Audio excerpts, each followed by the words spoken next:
자, 열보다 큰 아홉 2부입니다. 자, 그래서 지문 독해입니다. 오늘은 아홉과 열이라는 수가 지니고 있는 뜻을 생각해 보기로 합시다. 이랬습니다. 그러니까 뭐냐면 존댓말, 경어체를 사용하여 좀 부드럽게 전달하고 있죠. 부드러운 전달이 가능하다는 것은 뭘 의미하느냐 하면 전달 효과가 높아집니다. 경어체는 전달 효과를 높이는 것이다. 이렇게 볼 수 있겠습니다. 자, 잘 아시다시피 열은 10, 100, 1000, 만, 억 등의 십진급수, 그죠? 10의 자리로 계속해서 기하급수로 올라가는 거죠. 자, 십진급수에서 제일 먼저 꽉 찬 수입니다. 자, 꽉 찬 수예요. 그러므로 이 열에 얼마를 더 보태거나 빼거나 한다면 이미 열이 아닌 다른 수죠. 자, 따라서 꽉 찬 수이다 라는 말이 중요하죠. 꽉 찼다. 무슨 의미일까요? 꽉 찼다. 뭘 의미할까? 꽉 찼다. 완성이라는 거죠.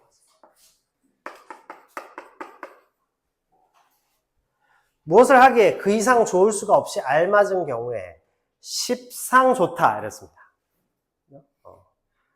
십상이 좋다는 것은 무슨 말이냐면 무척 좋다 이 소리입니다. 네. 그죠? 매우 좋다. 꼭 맞게, 꼭 맞아 떨어진다. 이렇게 얘기합니다. 그 밑에 바닥에 그 어휘 풀이 있습니다. 십상 좋다 이 말은 꼭 맞게 좋다 이런 얘기입니다. 자, 그래서 열십자와 이룰성자에서 나온 말이에요. 자, 그만큼 열이라는 수는 이미 이룰 것을 이룩한 완전수라는 거죠. 그리고 성공을 한 수다. 자, 첫 번째 인식, 꽉 찬 수다, 완성이죠. 그래서 완전한 수이자 성공을 의미한다. 이게 일반적으로 사회적으로 이렇게 통하는 통념이라는 거예요. 아시겠죠? 자, 그래서 첫 번째는 우리가 방금 봤다시피 꽉 찬 수다. 두 번째는 완전한 수이고 성공한 수이다. 이렇게 됩니다. 자, 그러면 아홉이라는 수는 어떨까요? 두말할 필요도 없이 열보다 하나가 일반적 인식은 어때요? 모자라는 수라고 생각해요. 9 이래버리면 이미 모자라는 수다. 이렇게 볼 수 있죠. 그죠? 완전에 거의 다다른 수. 거기에 하나만 보태면 완전에 이르는 수. 그래서 매우 아쉬움을 느끼는 수다. 그랬습니다. 일반적 인식 두 번째는 아쉽다. 10에 도달하지 못했기 때문에. 자, 이렇게 됐죠? 그래서 아홉이라는 수에 대한 일반적 인식, 불완전하고 모자란 수이다. 그러면 아홉은 정령, 열보다 적거나 작은 수일까요? 했습니다. 자, 여기서 사용된 것이 바로 문답법을 사용했습니다. 문답법을 사용했다는 것은 어떤 특징이 있느냐 하면 독자의 흥미나 호기심, 주의를 높여주는 거예요. 주의를 집중시켜주고 흥미와 호기심을 유발하는 방식이 바로 문답법이에요. 자, 그렇다면 아홉은 정령 열보다 적거나 작은 수인지 우리가 생각해 보자면 그렇지 않습니다. 이런 경우는 평범해. 집중이 잘 안 돼요. 근데 아홉은 정령 열보다 적거나 작은 수일까요? 이러면 응? 이렇게 돼버리는 거죠. 그래서 문답법이라는 걸 쓰는 겁니다. 일종의 변화주기 서술이란 말이에요. 아시겠죠? 그렇지 않습니다. 예를 들어보겠습니다. 여기서부터 이제 예시가 나타납니다. 그래서 일반적으로 9라는 것은 열보다 부족하니까 모자라는 수다. 그 다음에 아쉬움을 느끼게 되는 수다. 지금 이렇게 생각했어요. 그런데 사실 정말 열보다 적거나 작은 수라고 볼 수 있느냐? 그렇지 않다라고 했습니다. 자, 예를 들죠. 끝없이 높고 너른 하늘을 10만리 장천이라 하지 않고 9만리 장천이라고. 그렇죠? 젊은이더러 앞길이 9만리 같은 사람이라고 얘기합니다. 그죠? 10만리 더 많은데 왜 9만리라고 얘기했을까? 여기 있는 친구들이 앞길이 9만리 창창한 9만리가 남았죠. 그죠? 그럼 선생님은 도대체 얼마나 남았을까? 한 37,530리 정도 남았죠. 뭐 이런 식이란 말이에요. 그래서 앞길이 9만리. 자, 그 다음에 굽이굽이 한없이 서려 있는 마음, 내 마음속에 막 슬픔이나 괴로움이나 안타까움이 막 서려 있는 것을 구곡간장이라고 합니다. 9번 굽이 쳤다 이런 소리. 속이 막 꼬여 있는 거. 그죠? 네.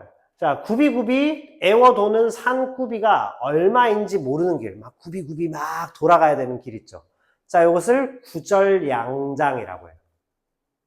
자, 이런 것들은 전부 과거에서부터 내려오는 사자성어죠. 자, 그 다음에 통과해야 할 문이 몇이나 되는지 모르는 왕실을 구중궁궐, 저 깊숙이 있는 궁궐을 구중궁궐이라고 해요. 자, 그 다음에 죽을 고비를 수도 없이 넘기고 살아난 것을 구사일생, 9번 죽음을 넘기고 살아났다. 혹은 9명은 죽었고 하나는 살았다. 그런데 이건 분명히 죽었을 것인데 살아났다. 우리나라 축구는 이제 어떻게 될까요? 구사일생을 할 수 있을까? 월드컵만 나가면 그렇게 될까? 월드컵 하고 막 너무 이렇게 크게 생각하니까 거기서 얼어버리는 거죠. 그치? 뭔가 우리가 과거에 너무 못했기 때문에. 지금 사실은 역대 최고의 member인데 데려가가지고. 왜 그런 일이 벌어졌을까요? 감독이 잘못했기 때문에. 축구는 감독이 제일 중요해요. 땅 따먹기처럼 어떤 조언을 막 들어가야 되는 거죠. 그죠? 전 국민적으로 관심이 커. 그러면 거기에 이제 국가대표 감독을 한 사람은 열심히 공부했어야지. 노력했어야죠. 그쵸? 지금 중학생이죠. 열심히 고등학교 준비해야 돼요. 고등학생 되면. 하여튼 뭐 꼭 1등을 할 필요는 없지만 1등급을 꼭 받지 않아도 되지만 어느 정도 공부를 내가 해야겠다. 이런 것을 가지고 있어요. 자, 안타깝네요. 네. 자, 그 다음에 그런 거야. 그래서 뭐 남아있는 경기 32강을 저실력으로 올라가서 뭐 하겠어요. 빨리 국내로 돌아오는 게 더 낫지 않을까요? 저는 그렇게 생각합니다. 그렇죠? 손흥민을 처음에 전반전에 빼고 시작했다. 뭘 의미하지? 오늘 질 거야. 이 선언이지. 무슨 소리. 메시 뺀 거하고 똑같잖아요. 그렇죠? 그래서 감독님께서 살짝 더위를 드셨나 보다. 다음날 그 기자회견 때 이렇게 얘기했잖아요. 너무 무더웠다고. 남아공 선수들한테는 안 무더웠을까? 남아공은 아프리카 사람들이어서 더위에 강할 거라고 생각하죠. 남아프리카 공화국은 아프리카 대륙이 이렇게 생겼는데 맨 밑에 있는 나라입니다. 거기 맨 끝에 가면 펭귄도 살아요. 온대 기후야. 남아공은 열대 기후 막 그런 기후가 아니에요. 온대 기후입니다. 그 친구들도 다 힘들었어. 그치? 상황에 따라 이 변칙이 있어야죠. 그렇죠? 그래서 우리는 리더, 지도자가 얼마나 중요한지를 알 수 있다. 여기 있는 친구들 왜 공부하죠? 리더가 돼야 되니까, 언젠가는. 리더가 꼭 어디 나가서 지도자, 이것만 리더가 아니야. 내가 어떤 일을 처리할 수 있는 능력을 갖고 있으면 리더예요. 공부는, 그래서 중고등학교 공부는 이렇게 창을 열어주는 거예요. 중학교 공부는 특히 창문을 지금 우리가 열고 있는 겁니다. 고등학교는 이제 창문에 붙어서서 이제 막 바깥을 내다보는 더 깊이 있는 걸로 가죠. 대학교 이후로 가면 이제 창을 열고 밖으로 나가서 저 가게와 현실 속에 실제로 나가보는 거예요. 아시겠죠? 그래서 지금 중학교 1학년이다 하면 어차피 몇 년 남았어요? 한 5년 조금 더 남았어요. 5년 뒤면 우리는 이 지긋지긋한 국영수과사 공부 끝내고 대학교 가는 거예요. 그때까지는 우리 입시가 어차피 지금처럼 굉장히 과열돼 있을 거예요. 어쩔 수 없어요. 피할 수 없어. 그럼 어떻게 해야 되죠? 열심히 무조건 해야 됩니다. 그거 열심히 못해서 대학교 제대로 못 가면 누가 제일 마음이 아플까요? 본인들 스스로가 마음이 아프겠죠? 자, 그 다음 보겠습니다. 또 있습니다. 끝간대가 어딘지 모르는 땅속 저승을 9천. 임금보다 한 계급 모자라는 대신인 306경을 뭐라고 하냐? 구경이라고 합니다. 임금 바로 밑에 있는 대신들 있죠. 최고위직 관리들. 자, 구경. 그 다음에 우리나라 문화재 탑들은 대부분 10층 석탑 이런 거 없죠. 대부분 9층 석탑이 많아요. 자, 왜 그럴까? 동양에서 특히 우리나라는 열보다 아홉을 더 사랑했다. 자, 지금까지 예시를 통해서 한국인들이 왜 9라는 숫자를, 왜라기보다 9라는 숫자를 얼마나 사랑했는지를 잘 알 수 있게 해주었다. 이렇게 됩니다. 그래서 9구자가 2번 든 음력 9월 9일이죠. 이날을 중양절이라고 합니다. 자, 그래서 중양절이 뭔지를 한번 보겠습니다. 중양절을 다른 말로 중군날이라고 해요. 9가 2번 들어가 있다. 자, 9월 9일을 중양절이니 중군날이니 하는 이름으로 부르면서 1000년이 넘도록 큰 명절로 정하고 세워왔겠습니까? 자, 서르이법이죠. 우리가 아니면 왜 9월 9일을 수천 년 동안 명절로 정하고 쉬어왔겠냐면, 거기를 쇠했겠느냐. 자, 이 서르이법을 통해서 요거를 강조하죠. 예전부터 9을 10보다 더 사랑했던 우리나라 사례를 지금 강조하는 것이다. 자, 그러면 우리 조상들이 10보다 9을 더 사랑했던 까닭은 무엇이었을까요? 자, 간단히 말해서 모든 일에 완벽함을 기대하지 않았다. 이게 되게 중요합니다. 아, 그거는 그럴 수 있어, 충분히. 하고는 함께 문제 해결해 나가서 어느 정도 잘 성과가 나오면 되는데, 오늘날은 딱 누르면 뭐가 툭 튀어나오는 시대니까 완벽한 걸 좋아하는 거예요. 완벽할 수 없어요. 인간이 완벽합니까? 우리 피부의 겉면에 보면 깨끗하지, 지금. 뭐가 안 묻었잖아, 아무것도. 그런데 이거 현미경 들이대고 보면 병균들 투성이에요. 그러면 우리가 완벽하게 깨끗할 수 있을까? 그럴 수 없지. 그죠? 집에 막 청소한다고 대청소해서 맨날 집 다 들어 엎어요. 그럼 뭐래? 한 1시간 있으면 또 다 먼지 끼고 다 그렇게 하는데. 근데 왜 완벽주의? 그렇게 할까? 완벽할 거라고 착각하기 때문이죠. 완벽하지 않기 때문에 우리 피부를 덮고 있는 많은 다양한 세균들이 우리를 보호해 주는 거예요. 면역 체계를 높여 주는 거예요. 적당히 완벽하지 않은 것이 더 좋아요.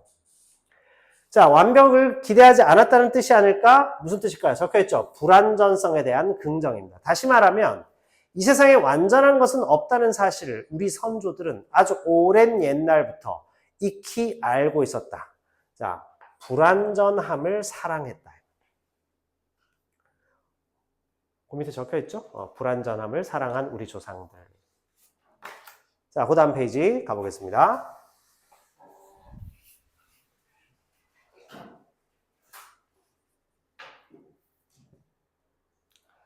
자, 우리가 흔히 듣는 말에 모든 기록은 깨지기 위해서 있다라는 말이 있습니다. 이 말이 맞지 않는 말이라면 여러분이 아시다시피 세계 제일의 기록만을 수록하는 기네스북도 해마다 다시 찍어내야 할 이유가 없겠죠. 기록을 세웠어. 그 기록은 언젠간 깨지게 돼 있습니다. 그렇죠? 자, 모든 기록이 반드시 깨지기 마련인 것은 왜 그럴까요? 자, 기록을 이룩한 것이 바로 인간이기 때문에. 인간은 저마다 무한한 가능성을 가지고 있습니다. 또 완전한 인간은 결코 어디에도 있을 수 없다. 불완전함이 당연하다. 자, 완전한 인간은 결코 어디에도 있을 수가 없어요. 우리는 다 불완전한 게 정상입니다. 부족하고 공부를 못하는 게 정상이에요. 공부는 1000명 중에 한 10명 정도 잘해요. 100명 중에 한 4, 5명 정도 잘할까 말까입니다. 그게 공부예요. 그러니까 공부를 내가 잘 못한다는데 너무 기죽지 마세요. 그러나 내가 할 수 있는 최대한을 실현하면 서울 안에 있는 대학 정도는 누구나 갈 수 있어요.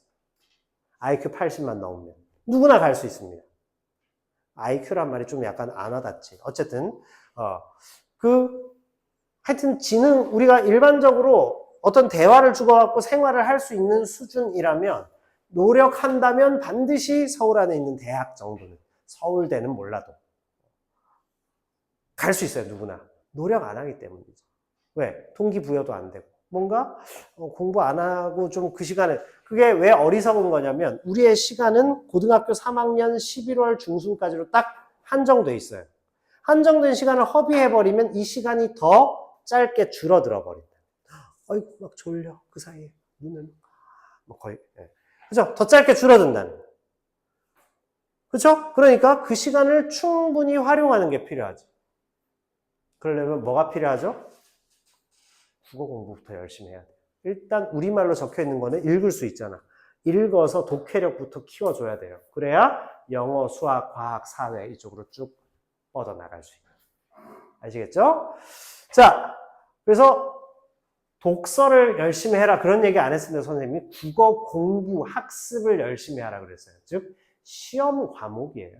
시험 과목에 필요한 거예요. 여기에 선생님이 재미난 옛날 얘기 들려주는 게 아닙니다. 시험 과목에 나오는 것들이에요. 자, 특히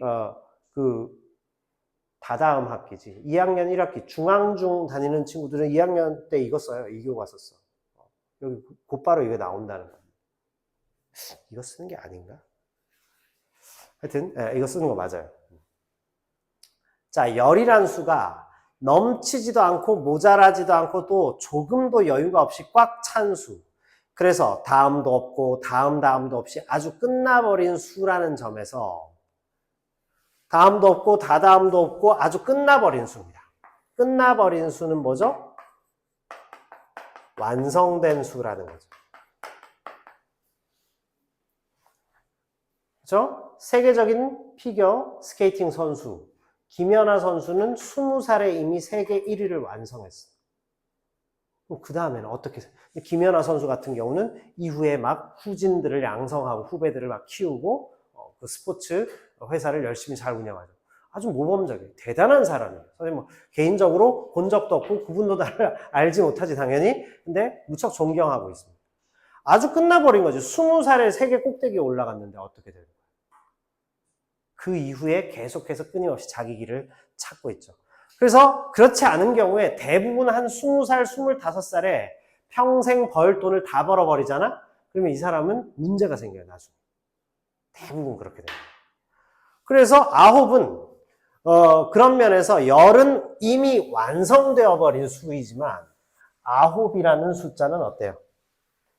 9이라는 숫자는 열보다 많고 열보다 크고 열보다 높고 열보다 깊고 열보다 넓고 열보다 멀고 열보다 긴 수였으며 그래 다음 또 그 다음 그도 아니면 그 다음을 바라볼 수 있는 미래의 꿈과 그 가능성이 되겠습니다. 자, 글쓴이의 개성적인 인식이죠. 여기에서 뭐가 사용됐죠? 바로 역설법이 사용되었습니다. 이 역설법은 한마디로 9가 10보다 더 크다 이렇게 표현했다.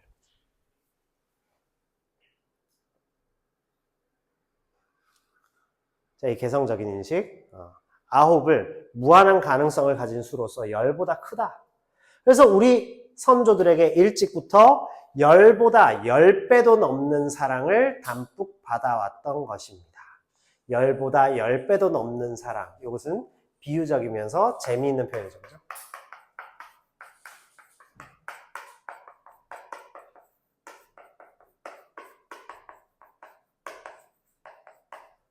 이것을 뭐라고 하냐면 언어 유희라고 합니다.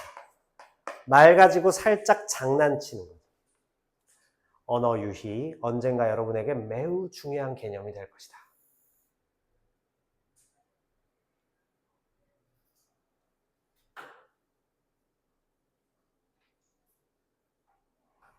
자, 그래서 우리 조상들의 9에 대한 사랑을 예로 들어서 결국 9과 10에 대한 글쓴이의 개성적 인식, 한마디로 이 역설법이 여기 사용되었다.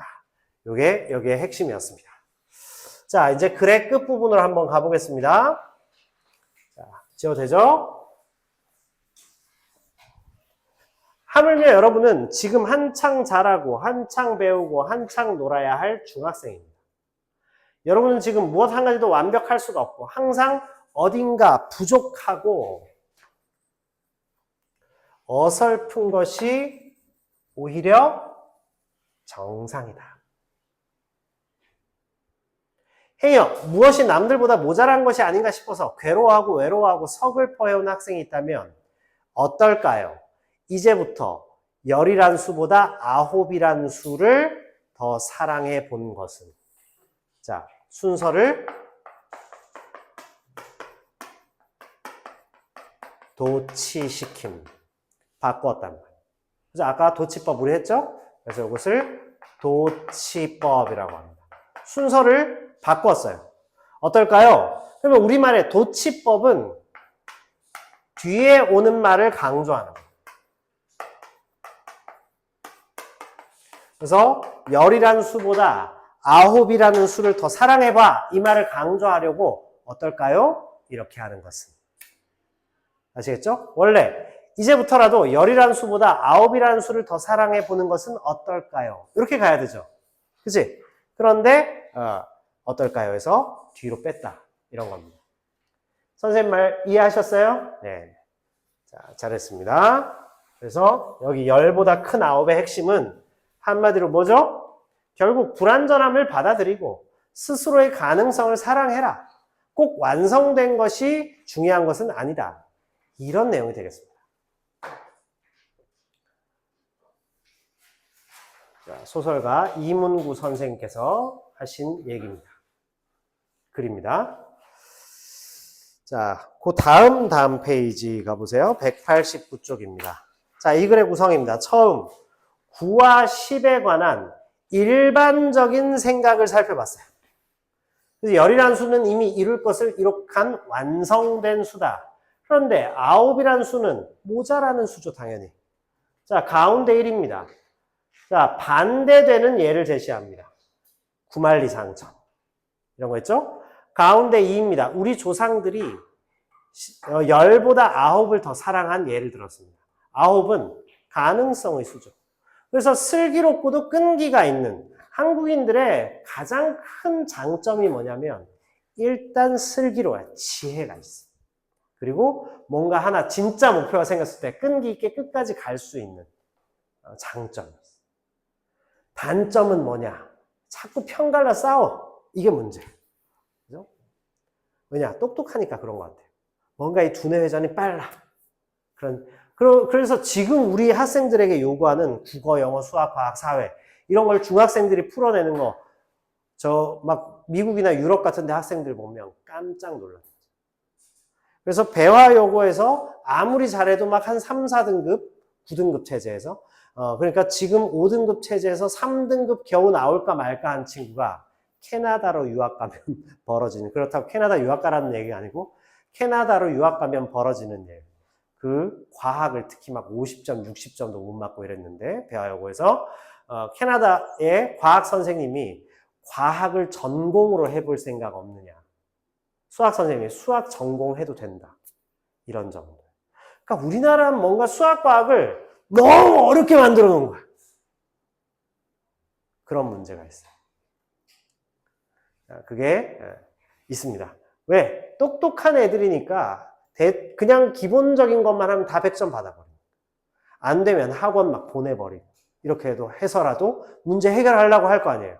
그러니까 꼬고 어렵게 만들고 이렇게 할 수밖에 없어요. 자, 끝부분 보습니다. 부족한 것이 정상이라. 그죠? 졸린 게 정상이에요. 왜 그럴까? 선생님은 이미 이제 세포 분열이 끝났어요. 점점 키도 이렇게 작은 사람이 더 이렇게 줄어들고 칼슘이 빠져나가니까. 여기 있는 친구들은 세포 분열이 지금 왕성해. 아직까지 성체가 되지 않았죠. 성인의 몸이 되지 않았다. 계속 세포 분열이 일어나니까 이미 막 에너지를 지금 쏟고 있죠. 수업을 막 학교 수업도 부족해서 학원에 와서 지금 국어 수업을 듣고 영어 수업을 듣고 수학 수업을 듣고 막 이러고 있을 텐데 그 상황에서 세포 분열도 왕성하니까 졸리지. 그죠? 이해할 수 있어요. 그런데 그 졸린 것보다 지금 이 수업을 열심히 좀 들어봐야겠다.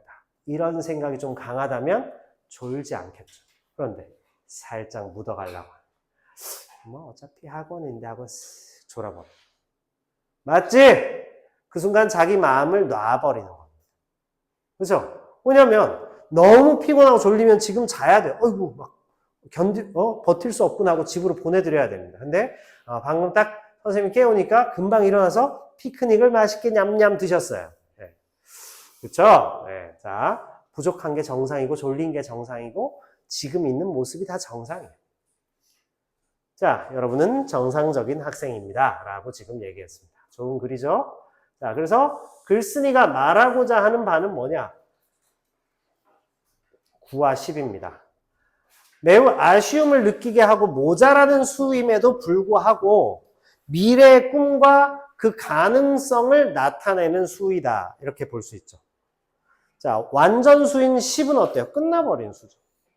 따라서 현재 불완전함에 실망하지 말고 앞으로의 가능성을 보자. 우리는 무한한 가능성이 있는 상태입니다. 선생님이 여러분을 보면 가장 부러운 것이 무엇이냐? 여러분의 그 어리긴 하지만 여러분이 갖고 있는 이 젊음. 그 자체가 나에게는 가장 중요한 자산이에요. 그래서 스스로 한번 도전해 보세요. 지금은 뭐 도전 이런 것보다는 이제 익숙해지는 과정이고 중학교는 고등학교에 도전할 수 있기 위해서 우리가 이제 기초 체력을 키우는 거라면 고등학교에 갈 때가 이제 임박한 친구들은 내가 뭔가 좀 도전해 보겠다. 이런 각오를 하고 가셔야 됩니다. 자, 밑에 보겠습니다. 10보다 큰 9에 쓰인 표현 방식상의 특징을 보시죠. 맨 밑에 있죠. 자, 역설법입니다. 역설법. 맨 밑에 있죠. 역설 표현은 겉으로 보기에는 논리적으로 모순됩니다. 자, 근데 그 속에 진실이 담겨 있죠. 그죠? 그 속에 진실 혹은 진리가 담겨 있다. 자, 그러다 보니까 이 역설 표현의 특징은 이렇게 되죠. 대상을 새로운 관점으로 바라볼 수 있게 한다. 그죠? 그리고 기존의 언어들로는 전달하기 어려웠던 의미를 효과적으로 나타낼 수 있다. 그죠? 그래서 의미 전달이나 강조 효과가 높아진다는 거예요. 이게 역설법이에요. 자, 그러다 보니까 겉으로 보기는 모순인데 숨겨진 진실이 드러나 있죠. 따라서 독자의 성찰을 유도합니다.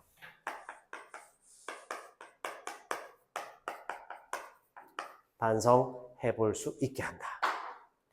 이런 내용입니다. 독자가 성찰할 수 있도록 유도합니다. 재경이 다음 주부터 맨 앞쪽에 앉는 건 어때? 여기 딱 앉으면 좋을 텐데. 굳이 맨 뒤에서 그렇게 이렇게 하면서 안 보이는 거를 엄청 잘 보일 텐데. 그렇죠? 다영이도 맨 앞에 앉는 건 어때요? 네. 자, 이렇게 됩니다. 10보다 큰 9의 역설법의 효과를 우리가 살펴봤어요. 의미를 전달하고 강조하는 효과가 높아지고 독자로 하여금 성찰하는 효과를 높인다 이 말입니다. 자, 그래서 우리 그 대표적인 역설법 이런 거 있죠.